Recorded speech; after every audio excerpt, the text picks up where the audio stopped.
Hi, everybody. I'm Lindsay Davis with the Debrief on ABC News Live. We have lots of stories to get to today. First, of course, we're talking about the life and legacy of George H.W. Bush. Things getting back to normal in Anchorage, Alaska after that 7-magnitude earthquake hit on Friday. And we have astronauts on their way now to the International Space Station after a successful launch this morning. All those headlines and much more. But first, we have the headlines here.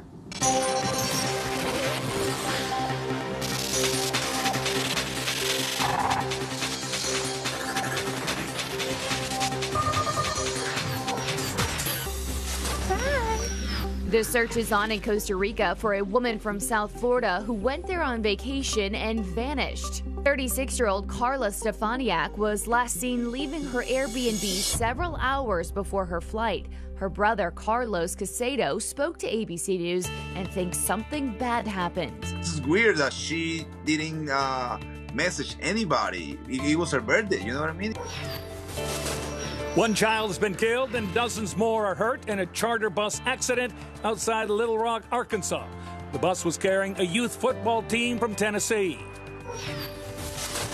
The tragic death of the top U.S. Navy admiral in the Middle East, Scott Sterney, was found dead in his home in Bahrain. Admiral Sterney had command of some 20,000 forces in one of the most important and potentially volatile regions in the world. Sources who know Sterney tell ABC his death is a suspected suicide, which is why this came as such a shock to all who knew him and those men and women he commanded. A real tragedy. Hall of Fame quarterback Brett Favre's on the defensive, apologizing after he says he was tricked into making an anti-Semitic video for a hate group. The clip contains phrases that seem innocent at first, but it's actually filled with coded language that's recognizable to those who hate people who are Jewish. The video was made with a website called Cameo, a new platform that allows people to hire celebrities to record personalized shout-outs. Now Favre's taking to Facebook to apologize, writing, "I received a request to record a shout-out supporting what appeared to be a U.S. veterans organization. A few days later, I was distressed to learn that the request came from an anti-Semitic group that reposted my video with the comments implying that I endorsed their mission. Nothing could be further from the truth." Instagram is now adding a way for you to share pictures and videos with fewer people. The feature called Close Friends will let users share with a select list of people instead of all of their followers.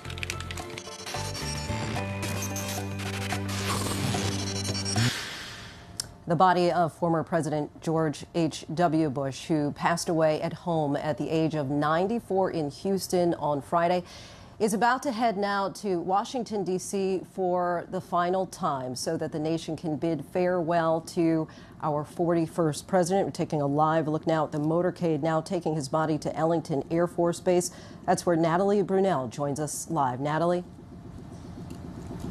Good morning, Lindsay. Yeah, the casket is supposed to arrive here in about 15 minutes. Ellington Field is about 30 minutes southeast of Houston, and it is making its way here now. Clear skies are forecast for what's being dubbed as Special Mission 41.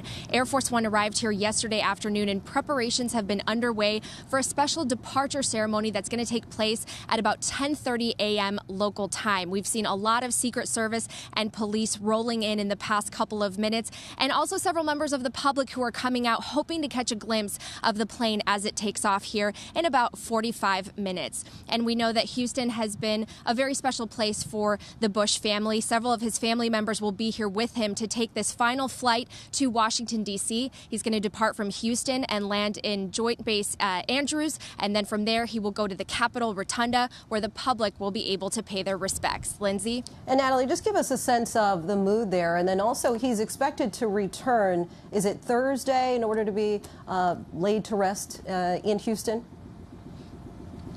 Yeah, that's right. Well, as for the mood, people are just really hoping to catch a glimpse of Air Force One. And actually, we were hoping to be able to see it, but because of all the hangars and the very tight security, it's much further back, so we unfortunately can't see the plane. A lot of people have just been driving around hoping to get a glimpse of it.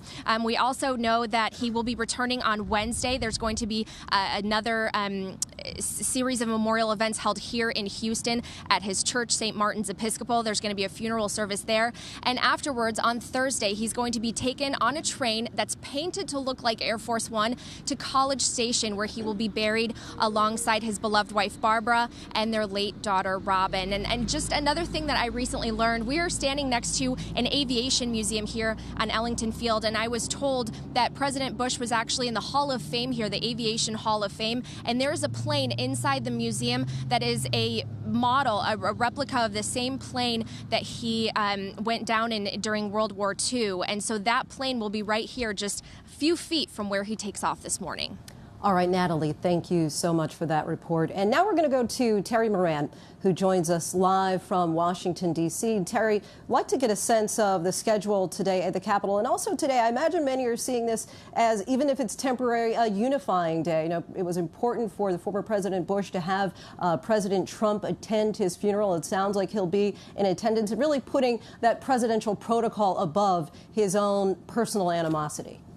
That's a great point, Lizzie. The 45th president will pay tribute to the 41st president, in keeping with the old American tradition and the old American way, the ways that that President George Herbert Walker Bush stood for. So President Trump will attend.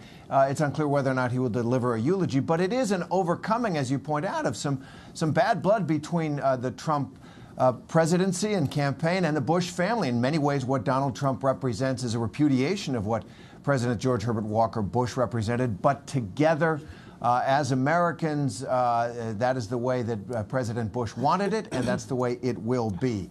The casket-carrying President George Herbert Walker Bush will arrive at Andrews Air Force Base this afternoon. There will be a solemn ceremony of welcome, and then he will be transported to the United States Capitol, where he will lie in state in the rotunda. And the public will be allowed to come and pay their respects beginning tonight and all day tomorrow, and people will come to say goodbye. Look, there are many ways to be remembered as President of the United States. Being a good man, that's a good way for anyone to be remembered, and that is the way people are remembering George Herbert Walker Bush. Maybe a little bit of that goodness will rub off, although it was a pretty partisan time when he was president, too. Nothing compared to today, but that's the way politics is. He's certainly had an effect today.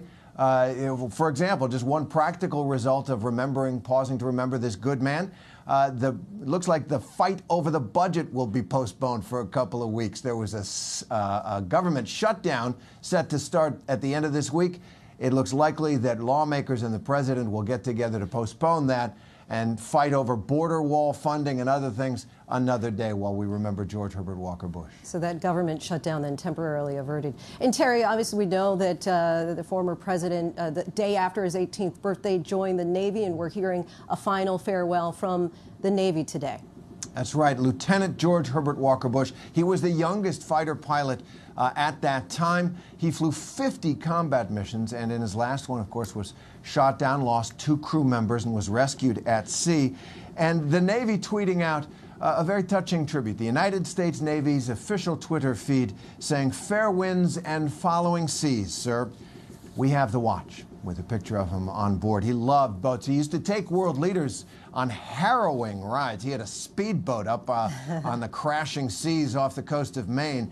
There's famously the French president, Francois Mitterrand, declining to go on one of those rides, saying he gets too seasick. But it was part of his life, this sea, all his life, summering his entire life up on the coast of Maine and serving in the Navy.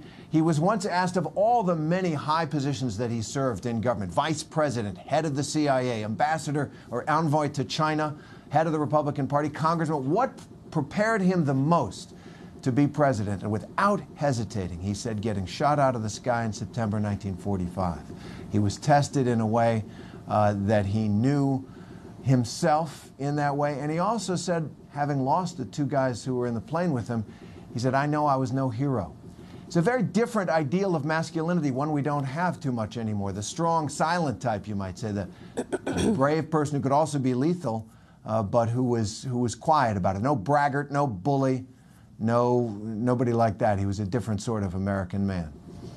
Yeah, Terry, his mom apparently famously told him, his mom told him not to brag. And so he was following in her footsteps and following her life advice there. Thank you very much, Terry, for your live report. Okay, want to leave us with this memorable quote from the 1989 inaugural address. Former President Bush said, "I do not mistrust the future. I do not fear what is ahead, for our problems are large, but our heart is larger. Our challenges are great, but our will is greater." And finally, the picture of his dog, Sully. Longtime spokesperson posted it to Twitter with the caption, we'll take a look at it there, "Mission complete." Now we're going to switch gears and go over to Paris. Many of us have seen the videos of the riots that took place over the weekend. 100 people injured. We've seen the fires. And Ian Pannell joins us now live from Paris. Ian, want to get a sense of, is there any sense that this is about to end anytime soon? Well, first of all, Lindsay, let's have a look at the picture behind me, because it couldn't be more different from those harrowing images that everyone was seeing being transmitted around the world last Saturday. Here we are on the famous Champs-Elysees. It's rush hours, lots of traffic out, the Christmas lights are up, and right at the top there is the Arc de Triomphe, which is pretty much the epicenter of these protests that took place on Saturday. Many of the people there were peaceful, but many more were violent. This protest is essentially about an increase in the cost of gas prices, of fuel, of living costs. The people are angry. The people feel that President Macron is out of touch with the real living costs of the people who live out in the suburbs and out in the countryside. That was the third Saturday in a row that they've come into the city, and it was the most violent protest that Paris has seen in more than 10 years. So we saw standoff clashes, the police using water cannon, firing tear gas, the protesters throwing projectiles. There were snipers up on the roofs. There were bands of people moving around the city, setting fire to cars, overturning motorbikes. We interviewed one American woman, a tourist who was here, who filmed from her Airbnb. I mean, they ran down the road as the mob came towards them, and she filmed the crowd down at the bottom. Many suspect they were anarchists, destroying a lot of vehicles there. So your first question, is there any sense that this is going to end anytime soon? I don't think so. There's a real standoff between the two sides, and the expectation is that there could be more protests next Saturday. But today, Monday, it all looks perfectly normal and thoroughly festive. And does it seem that the government is reacting to these protests? So here's part of the problem, is the protest movement itself is kind of quite organic. It emerged out of social media. So although the opposition parties are supporting the protest movement, they're not really part of it. So for President Macron, who's refusing to back down from increasing the taxes on gas prices, he says this is necessary to try and curb global warming. The people out in the suburbs and the countryside are saying, you don't understand, we need our vehicles. This is really hitting us hard in the pocket. It's a difficult time of year, and we can't continue to afford to pay those increased prices. But the problem is, who do you actually negotiate with? Now, there is a sense here from colleagues who work here in Paris that because it became so violent on Saturday, perhaps there will be a reluctance to come out on the streets again. Perhaps the closer we get to the holiday, people will be less willing to come out and protest. But at the moment, the mood is hard on both sides, and there is a certain sense in some quarters that this could go on and could go much further. Ian Pannell for us live in Paris. Thank you so much for your time, Ian. And now we're going to go to Will Carr in Anchorage, Alaska, as things are trying to get back to normal after that magnitude 7 earthquake on Friday. Will? Good morning, Lindsay. Alaskans have been working around the clock to get Anchorage back up and running after that 7.0 earthquake struck on Friday. This off-ramp right after the earthquake had an island of rubble. A red SUV was trapped on that island. This morning, it's almost drivable again. There is one road that still has significant damage to the north. That's become something of a local attraction. A lot of residents going there and climbing through the rubble, but for the most part, they've done a great job of getting these roads back open. They're hoping to have two major arteries, two highways reopened by rush hour traffic. Schools remain closed, but at this point, the governor says this could have been much worse, and he is thankful that nobody was killed. Lindsay. All right, Will Carr, thank you so much for that. And now we're joined by Will Reeve, talking, of course, about Kareem Hunt today. He could be picked up by another team after many of us saw that video that emerged on TMZ of him appearing to hit and kick a woman that was outside of his residence. So we're going to take a listen to sound that he sat down with ESPN yesterday. Honestly, I just want to let the world know, how sorry I am for my actions, and it's been a tough time for me, and I'm extremely embarrassed because of that video. I was in the wrong. I could have, took responsibility and, made the right decision to, find a way to de-escalate the whole situation. It was definitely some things that were said and did that I did not like, and that's not an excuse. It's not,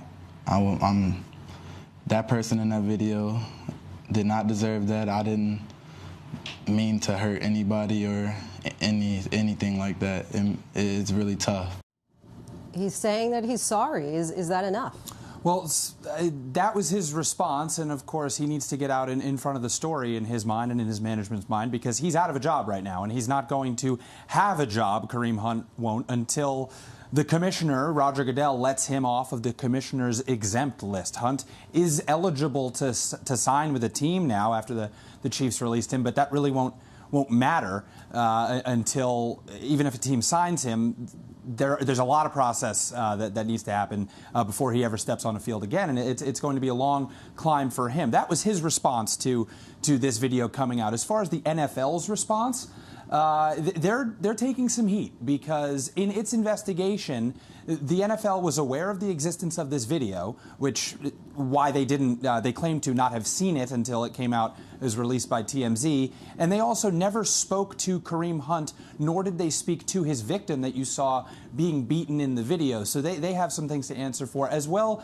do the Chiefs, because in their statement releasing Hunt a few days ago, they said that Kareem Hunt was not truthful with them in his telling of the incident that they were aware of back in February. So that begs the question, do the Chiefs think that the cover-up is worse than the crime? Of course, the NFL has been dealing with issues of domestic violence and its own shortcomings in its investigating of those incidences for quite some time, Lindsay. But, we're talking about the leading rusher last year as a rookie. Right. And so he's going to be, I imagine, desirable for some teams. Do you think that that's really a possibility? Essentially, as a free agent now, I know that you said he kind of has to get the blessing from Roger Goodell. We've seen that happen in the past with NFL players behaving badly, and they do get picked up and play again. Right. Well, it depends on, as an organization of the 32 NFL clubs, who's going to take a chance on putting a premium on winning over character. And that's a battle that's waged in the court of public opinion. Kareem Hunt is an excellent football player, objectively. Led the league in rushing. As you mentioned, he was one of the star offensive players for the Kansas City Chiefs this year, who are leading the AFC. They have the second best record in the NFL. They won again yesterday in Oakland. They're Super Bowl contenders, maybe less so now without him on the team. But anyone who picked him up and got him on the field, football-wise, would be better off. But in terms of standing with fans and with the community at large, that's a pretty big chance to take on someone who has a video of him hitting a woman. Right. Well, to be continued. All right. Thank you so much, Will Reeve. Appreciate your reporting. So now we're going to go to Patrick Ravel, who joins us live from Kazakhstan, talking about the astronauts on their way now to the International Space Station. Patrick. Hi, yeah, we've just got back actually from the launch pad here in Baikonur. We're back in the closed city of Baikonur that's located a couple of dozen kilometers away from the launch pad. Behind me you can see the main building of Russia's space agency, Roscosmos. And yeah, we watched that launch take off successfully, that Soyuz rocket flying to the International Space Station with the 3 astronauts aboard, NASA's Anne McClain, Russia's Oleg Kononenko, and also Canada's David Saint-Jacques. And the reason we are here is that this was a launch with unusually high stakes, and that's because in October there was that accident that you may remember, that the last time a manned Soyuz rocket took off from here, it suffered a malfunction in mid-air, and there was this very dramatic moment where the 2 astronauts aboard were forced to eject, and they came hurtling back down in their capsule from 30 miles above. And so today was very important that this launch be successful. it did take off successfully, and now we, hopefully in the next hour and 20 minutes or so, we expect the ship to dock with the International Space Station. All right. Thank you very much, Patrick. They're going to be there until July. So safety and best wishes for them. Thanks so much for that, Patrick. And now we're going to take a look at another big moment in space. Will happen later today. This one millions of miles away from Earth. Let's take a live look now at NASA's coverage of the OSIRIS-REx spacecraft journey to the asteroid Bennu. The satellite is expected to arrive within the hour. It will spend the next 2 years orbiting Bennu and collecting samples. This will be NASA's first asteroid sample return mission. The samples could help scientists understand how planets are formed and how life began. And I believe now we're going to go over to Ginger Z with a check of the weather. Lindsay, thank you. Don't know if you heard about all the tornadoes this weekend, but from Oklahoma through Missouri, Illinois, and right in the Florida-Georgia state line, tornadoes. And the image that we have here is just from one of the 15 confirmed tornadoes in Illinois. That might end up being the second most they've ever had in a December day in that state. So it was certainly a lot of them. They do get them in December, but wow, look at that. EF2 damage in Taylorville, Illinois. This is where 25 people were injured. The winds topped out up to 130 miles per hour. That same system is still causing problems through early Monday, and it will, possibility of some pretty strong storms with some flash flooding possible, and also, again, damaging wind, likely with that front. That'll be gone by tomorrow. The northern side of the storm dropped a lot of snow, more than a foot in some places, including Nebraska. Plenty of accidents to talk about from there to Green Bay, Wisconsin. We got snow. But then look at this. This is Utah. Across the state, the storm had moved and brought in a significant amount of snow. And also in the lee of Salt Lake, they've had some lake effect to talk about. Now, I was just in Marin County, California, and they are really trees down everywhere. That was from last week's storms. Look at this. Another one coming in. This is Tuesday afternoon through early Wednesday. It's not just rain, but it'll be wind too. And it's not just Northern California, it's Southern California. Some of the heavy rain could end up causing debris flows, of course, on any of those burn scars. So that's what we'll be watching for. It can only take a ½ inch, and you can get that. And then up in the Sierra, that's good news for most of the folks because you want to get more snow on the ski areas, up to a foot. Lindsay? Thank you so much for that, Ginger Z. I am Lindsay Davis. Thank you so much for watching the debrief. We are going to close out now with a live look at the motorcade. Once again, George H.W. Bush bound for Washington, D.C. one final time. Stay tuned. A special report on George H.W. Bush is coming up, and we'll have much more on his life and legacy throughout the day on ABC News. We have you covered on ABC News Live and abcnews.com. Have a great day.